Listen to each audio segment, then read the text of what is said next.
Congressman Greg Casar, wonderful to have you once again on the broadcast. Hey, y'all, what's up? Thanks for setting this up, man. Of course, of course.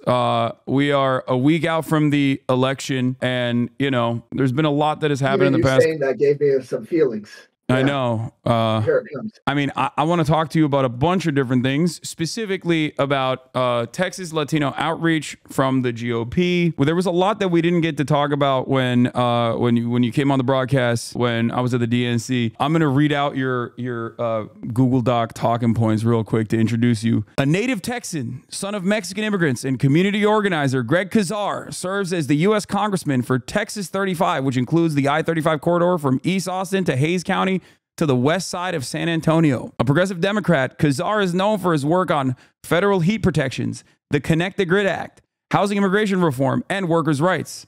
In just 2 years in Congress, he has delivered more than $8 million directly back to the constituents in the district through VA benefits, back pay, or tax refunds. Is that a good enough? You have fun saying that? Yeah, it was great. I mean, look, I think you're dope. Everybody knows that already. You were fantastic. I recently saw, let me see if I can find this clip really quickly. I recently saw you talking specifically about how like right-wing border policies, white nativist border policies actually end up helping the cartel quite a bit. I think it was a congressional hearing where I heard you speak on this matter. And I think it was really brilliant. If you don't mind, we can just, you know, talk over it instead of just like replaying that video. But you said some things about how a lot of our border policies end up benefiting the cartel quite a bit. Oh yeah, I mean, if you were like a cartel leader and wanted to write out a set of policies, like a lot of Texas Republican policies would be the most pro-cartel policies that you could come up with.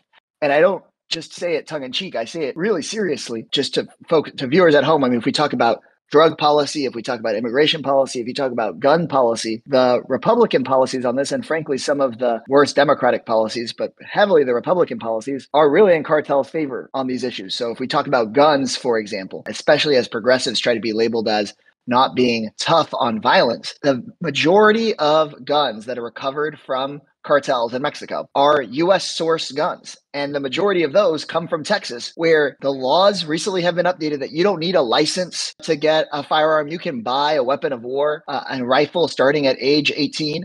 And then those guns are easily smuggled into Mexico. So those Texas Republican gun policies are about as pro-cartel of a gun policy as you can get. Same thing on migration. If you push migration into the underground market, that is, you restrict legal forms of migration, then cartels are the option that people pay for. They don't want to do that. They don't want to risk their lives. They don't want to pay criminal organizations to be able to save their lives. But if you're going to save your life and your kids' lives, that's what people are going to do. So that Republicans, by killing legal migration options, have created this underground market. On drug policy, same thing. When you talk about defunding public health and addiction services for people, then yeah, you're helping create the underground market that cartels exploit. So I think, the Democratic Party should be instead of leaning into trying to be Republican light to be tough on things like cartels, let's call out the actual truth, which is that Republican policy is pro-cartel policy. Yeah. That's a really good way of framing this issue on partisan lines, I think. And it's something that I hope the Democrats pay attention to and potentially also repeat. It does seem like on this election cycle, however, the Democrats have definitely, since last October of 2023, when Biden unveiled the right-wing border package that was written by one of the most conservative senators from Oklahoma, the Democrats have genuinely tried to either avoid talking about immigration at all, or in their worst moments, chosen to take a rather reactionary stance. Now, the problem with this is that this kind of sentiment is not born out of any real issue. I have never heard from a single Republican a conclusive reason, a real reason as to why migration into this country constitutes any sort of threat whatsoever. No economic problems, or the economic problems that exist are directly born out of the two-tier immigration structure that we currently have, that is by design, that is created so that there is a permanent underclass that is easier to exploit. Not only that, but also no national security threat whatsoever. There's no empirical evidence to suggest, and only empirical evidence to show, to prove, undocumented migrants actually are responsible for less crime per capita than natural-born U.S. citizens. So it's very frustrating that we don't get to hear this perspective at all from the Democratic Party in general. I mean, it is core. It's the core political issue that's deciding this election right now. Yeah. And it's worse than frustrating. And part of it, you described how too often Democrats have run away from the issue. And I describe it as when we see a fire, we've got to run at the fire. This is a fire where the arsonists, every time they see a firefighter, they say, look how that firefighter started that fire. Because it's those right wingers that are making the so-called problem worse. And you've described that actually undocumented immigrants are the ones saving Social Security by paying into that system and never being able to pull out of it, adding trillions of dollars to our economy, all of that. But I do think also, coming from Texas, we do want to try to address, well, what is it that people are feeling? Why does this stick out as an issue? Because voters are smart, and this is an issue that people raise not for no reason. And I think of a couple of things. One is they see disorder on their TV screens, and people don't like to see things be disorderly. They want to see a powerful country like us run things well. And what's interesting is that actually the legal migration process that we are trying to expand and modernize, that isn't shown on TV, and that doesn't concern people. And so when we have asylum seekers that we actually accept and process through a center and make sure they get a court date and make sure they get reunited with their family and it runs smooth, then, and there's enough staffing and the process is good, everybody's good with that. But when people do the kinds of things, like you said, militarize the border, make it so that people can't apply, make it so that there's limited slots, then you got people in tents, you got people waiting in line, and then that gets exploited. So that's issue one. And then the second one is economics and cultural issues where people feel uneasy. And a lot of Americans feel uneasy for a huge number of reasons. I'm sure tons of people watching right now feel uneasy about a lot of stuff. Prices have gone up, storms are crazy, life is crazy, and it doesn't feel like things are right. And Republicans have sent a consistent message led by Trump that is, you know what, who the villain in this story is? And pick a vulnerable group. And the main one they've picked is immigrants. Yeah. And they've told that consistently. And Democrats need to have a consistent message that says, hey, if you feel like something's wrong, how about Wall Street? How about these big venture capital firms that are consolidating everything and jacking up prices? How about the politicians that serve them? But we haven't told that consistent message. You've heard more of a dispersed message at best. And so, so at least those two things, a disorderly process that's purposefully been made disorderly and a clear story being told by the Republicans, the oldest playbook in the book, pick some vulnerable group that doesn't sound like, quote unquote, you, and put it on them. And we got to have a counter story. And it's obviously a resilient message, unfortunately, because there is data to suggest that like more and more Americans are on board with heinous policy that is truly harmful to tens of millions of Americans. Donald Trump regularly lies and claims that hundreds of thousands of Americans are being murdered by undocumented migrants. That is an abject lie. The real data on that is, I believe, 26 in the fiscal year of 2024, 26 homicides and instances of manslaughter so far, which is such a massive disparity. Like the truth is so different than what the way that Donald Trump presents it.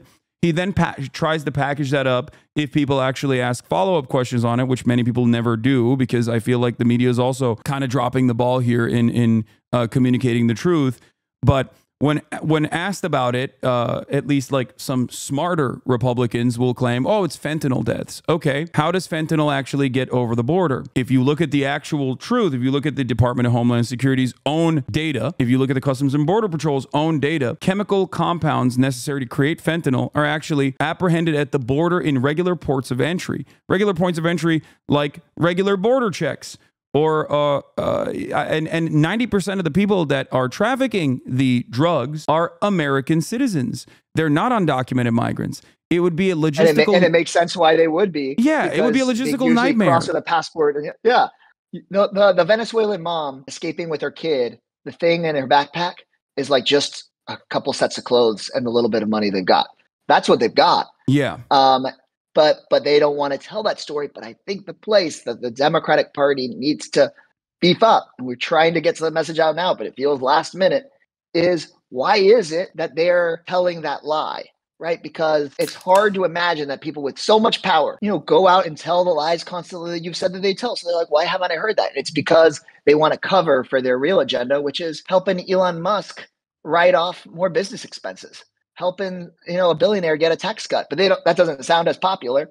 So they go off saying that it's immigrants that are trafficking the fentanyl. When the truth is that 93% or something like that are legal residents and U.S. citizens. Yeah, I want to ask you, because we have a limited amount of time here, I think, or they said only like 30 minutes. But I wanted to ask you about the state of the election, specifically in Texas. Now, Kamala Harris recently was in Texas with this massive Beyonce rally that happened. I wanted to ask you specifically about what you think Colin Allred's chances are. I do hope he unseats Ted Cruz. I mean, is there a lot of resentment in Texas towards Cancun Cruz, a person who very openly did the classic trope of the politician where he escaped his own constituents and his own problems, something that you've actually unironically advocated against, specifically with restoring the grid or bringing Texas's energy grid back into the national energy grid, something that you authored, the Connect the Grid Act, plays a role in this as well. So are there a lot of Republicans that might not vote for Kamala Harris, but will at the very least vote against Ted Cruz? Yes, there will be a chunk of people that they are not Democrats, but they just cannot stand Ted Cruz. I mean, Ted Cruz brings the left and right together in incredible ways with his unlikability. But I think the real story here, I hope Colin wins. We're working hard on his race. People throughout the state are working hard on this. But the fact that this is this close to the election, and that everybody's talking about it here in this last month, I think the real story is that Ted Cruz has been vulnerable this entire time. Yeah. And that Texas has been a swing state these last 6 years, because Beto O'Rourke kept Ted Cruz from even getting to 51% of the vote. Folks sometimes don't remember what that moment was like 6 years ago in Texas. It was pretty electric and really close. And so my message to people is that, of course, if Colin Allred wins, it changes electoral politics, not just in Texas, but for the country for a generation. Which I hope he doesn't, but if he doesn't, but it's close, we can't make the same mistake across the country that was made 6 years ago, where folks kind of let it go, said it was a lost race, and then let it go, and then suddenly start talking about it again here in the last couple of months of the election. Because you've got to get people engaged throughout those 6 years. While some small number of Republicans or some significant number of Republicans will cross over, in Texas there are millions of people that we just don't engage with and don't talk with at all, yes, who could completely change the game, and Ted Cruz would be a thing of the past if over the last 6 years those people have been adequately talked to. So can we talk about the Latino vote in Texas a little bit? Because this is something that I have tracked for quite some time. I've always thought that it was very interesting that Latino voters, specifically in Texas, but Latino voters outside of the diaspora Cuban vote or diaspora Venezuelan voters, the voters in Florida, Latino voters in Florida are a little bit different than Latino voters in the rest of the country, time and time again have consistently in polls said that they want more social safety nets across every demographic, which is really interesting because in every other group, when polled on more government spending and more government programs, more social safety nets, the older you get, usually the less likely older voters are to say that they want that sort of thing. Latino voters are different, however. While some may have the same social conservatism demonstrated in the older demographics across the board, when it comes to economic policies, Latino voters are very progressive, at least as far as I have seen in the data. Now, looking at that reality, the lack of infrastructure within the Democratic Party to actually fight these battles on the ground in Texas, the lack of funds as seeing Texas not as a potential swing state, as you just said, but instead just it's going to be red no matter what we do, and refusing to actually dump more money into these races. I fear that the Democratic Party's GOP outreach, its Latino outreach, has basically become nationalized, where in the absence of the Democratic Party door knocking and coming out and saying no, here's what we are going to offer you. We know that you want a better social safety nets. We're going to do that. We're going to fight for that. In the absence of that happening, I feel like the Republican Party, especially for Latino outreach, has made social conservatism the major priority. And I feel like there are a lot of people that you could shake away in every demographic, in every age group, specifically among Latino outreach in Texas, which is very important, very significant. What do you have to say to that? Do you feel like there's any truth to what I'm saying? Are the polls lying? No, there's a lot to that. I'll tell you this. That tactic of right-wing social policy definitely activates a core group of people. And then there's the Democratic core voters that a lot of them got organized up through the Chicano movement here back in the day. And then there's the huge untapped number of Latinos. I mean, we're almost a 40% Latino state. Yeah. Huge numbers of people that we just don't talk to and are just left. And that economic policy messaging could be so powerful, both messaging wise and organizing wise, to transform the state. 40 electoral college votes would not just determine this presidential election, generation of presidential elections. And my experience with Latino voters and people in Texas, like you said, somewhat different than in other states, is when I was on city council, we had a big mobile home park that got bought by private equity. They wanted to throw everybody out, but they were organized as hell. They fought back. And the elder from the community that kind of knew everybody, he was mayor of his town in northern Mexico, and he was head of his railroad workers union, right? We had another apartment building where they stood up and fought back to get basic things like air conditioning and taking care of the seniors in the building. And the head folks there, they were heads of some of their immigrants' rights groups up and down Central America and in Mexico. So a lot of times you had people that are in these, they're working construction, they're framers, they're carpenters, but they have a history in Texas and in Latin America of populist economic based organizing and taking care of each other. So that message can connect, but when all you're being fed on your phone and on your TV screen is just the culture war being fought, that just oftentimes isn't going to move people. And people more often than not will say, well, whoever I vote for, whatever happens, the same kind of thing happens. And without a Democratic Party that shows short-term wins to people and then can remind them of those wins, hard to bring them in. Yeah, absolutely. And so how do we prove this to the Democratic establishment? I feel like, the fact that you have won your race is, I think, slowly but surely moving in the right direction. But how do we get the Democratic Party on board with this kind of messaging to hyper focus on issues that people do actually care about? Like to get them on board with the idea that, like, yeah, if you go out to people and you say, I see where you're hurting, I'm going to do something about it, I'm going to fix it. Housing is an issue for you. I am going to, create more opportunities for affordable housing. Maybe even some actual federal funds will be dished out for massive housing projects that we will create with federal funding. Like, how do we do that? How do we get the Democrats to be on board with that?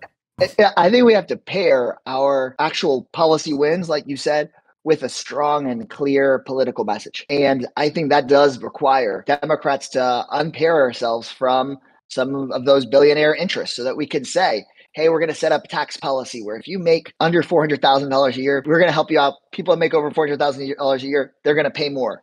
Clear and make it clean and simple. And then for there to be the investment in Texas long-term to actually go and talk to all those voters at their doors so that we don't have to just rely on Elon Musk's app. But the last thing that I'll say is it's not like the Republicans are going to take this line down and just let it happen. I just spent a week in Nevada talking with undecided Latino voters, especially, Latino men. And it's a real battleground state where they have that kind of electoral infrastructure and they have local seats and they have people knocking on folks' doors. And even still, where I was like, hey, real talk, talking to some iron workers, sheet metal workers, said they voted Obama, they voted for both Clintons. This time they don't know. Maybe they vote for Trump. They bring up they have had this message that the Democratic Party isn't focused on them, even if their congressperson has been focused on them, even if we did deliver the infrastructure bills that have created the construction jobs they're working on. So how does that propaganda break through? And I think we're going to have this challenge, and it's an important one that we have to face down, where people like Greg Abbott,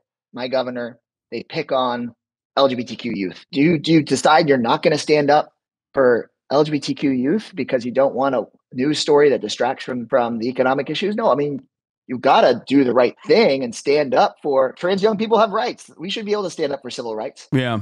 But then at the same time, we don't want this distraction from the core economic issues that some of these disaffected voters care about. And I think that takes that pairing of the issues and saying, why is it that this guy with all this power is picking on trans middle schoolers? Isn't that sick? And maybe he's doing it because he's trying to take money out of your pocket and not have you notice. And I think it's that connection, that piece that we have to do, because we can't just tell people, hey, don't worry about what you see on TV.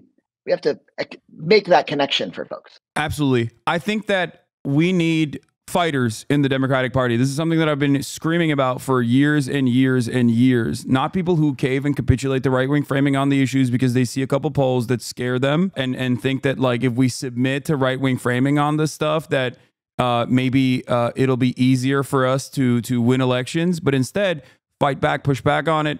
I think Tim Walz does a pretty good job, I would say, in terms of like defending trans rights. I think that the Republicans are weird.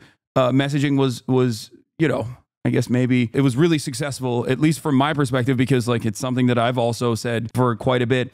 But I hope that there are more fighters in the Democratic Party because I've never seen a Republican cave to liberal values or liberal issues or left-wing framing on anything, even if it is the actual reality of the matter. And in many instances, it is the reality, right? Like liberal framing is the correct position in many of these circumstances.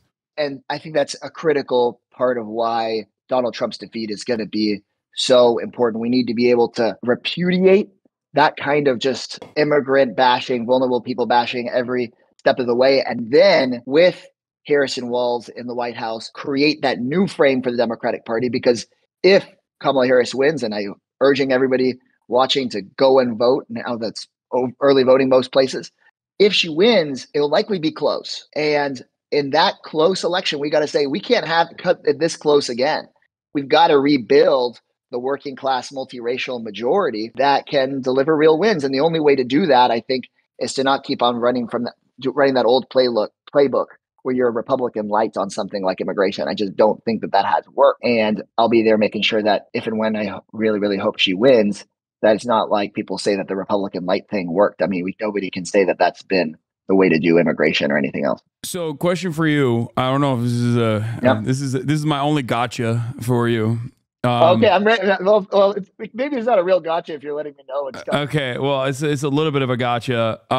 There is an article in the Austin American Statesman talking about you potentially vying for a position of leadership beyond the one that you currently hold in the Congressional Progressive Caucus. Is this something that you are interested in, leading the Progressive Caucus? Yeah. So there's it's an internal election. Pramila Jayapal has been our chair for these last few terms. She's termed out. And so I've submitted my name and progressives will decide. We're this group of over 90 progressive members of Congress, hopefully to use our collective power to sort of bring the Democratic Party back to that populist, popular, and principled place, and want to help with that kind of no matter what our members decide. Well, I mean, I'm very excited at the prospect of such a thing happening. I think that would be wonderful. Just, you know, what would you thank you, do? Man. If you gotta come at me with a harder gotcha question next time. Okay, well, you know, okay, well, here, I'll follow up on it. Oh no, I'm what are some of the things that you could do potentially as the leader of the Progressive Caucus? Like, what are the things that the leader of the Progressive Caucus could do for a lot of the uninitiated in my community that might not fully understand what this is? Yeah. So, 435 members of Congress either have a Democratic majority or Republican majority. Hope that we have a Democratic majority with Democratic speaker. And the Progressive Caucus is almost half of the Democrats. It's a membership-based organization. And so you have to say you sign up for certain progressive priorities and then you get to vote. And as the chair, you don't just get to say, here's what we're doing. You got to work with your members to come up with a strategy and a plan. And I hope that we can have a strategic progressive caucus that can get the kind of progressive legislation that we want on a variety of issues. But I'll talk about one here for everybody listening. The Trump tax scam is expiring. This was the Trump tax plan or cuts that really overwhelmingly went to the biggest corporations and the top 1%. Very, very little to the everyday American. It's expiring for some. The big corporate stuff, some of the corporate stuff doesn't fully expire. The corporate tax rate doesn't expire, and I believe that the top marginal tax rate does not expire either, if I'm not mistaken. But a big part of it does. And requires a vote of Congress. So again, I'm not even talking about it as being chair or not chair, because that would get decided after the election. But even just as a Progressive Caucus member, we could bring together many of our members to say, we're not going to just let there be a vote to keep extending tax cuts for the top 1% and screwing everybody else over. And especially if the Democrats control the House, not just the Progressive Caucus, we could go and say our job is to go do outreach to the entire Democratic Caucus to say, you know what, we're just going to let these things expire and have the top 1% start paying a little bit close to their fair share in taxes. And if there's, say, Republican senators or Republican Senate or some sort of problem on the other side, we'd say, if you want to play ball and we want to end half of child poverty or end homelessness as we know it in American cities, you can come and negotiate with us. We're not really going to be here for giving away tax breaks to the rich, but come tell us what you want to do for working class people and show us your true colors instead of sort of letting somebody else run the show, because we know that on this issue, making things more affordable for working class and middle class people and taxing the rich, that actually the majority of the American people are with us. I'm not a person anymore that says the majority of the American people are with us on every progressive issue. I mean, there's places we got to do persuasion, places we got to talk to people. But on this issue of taxes, where we've got tons of people watching this that are paying a way higher tax rate than freaking Bezos and Musk, this is a place where I think we could bring together progressives as a block, not just a few of our best and brightest voices, but as a block to kind of rebrand progressivism as something that is popular and populist and principled and for you, whether you're interested in politics or not, your day-to-day life and how much money you've got, politics has to do with that. That sounds amazing. Is there anything I might have missed that you wanna speak on before I let you go? It's good to be on, and I'm happy to be back. I just want to remind everybody just how important the vote is. I know that things can be difficult. I know it feels like sometimes you're just a drop in the bucket out there, but you know, people fought and died for this right for a reason, and it's part of one part of the process. So get out there and do it, and keep on pushing on your elected officials to be accountable and do the right thing. All right. Thank you so much, Greg. See ya. All right, bye. That was Congressperson Greg Casar, ladies and gentlemen. He's dope. He's awesome. You know, I have talked about harm reduction and lesser evil voting and things of that nature, but beyond that, I really, really, really do want Ted Cruz not to be a senator. I mean, just think about it. Just think about Ted Cruz out of Congress for a second. A better world is possible. One without Ted Cruz in Congress.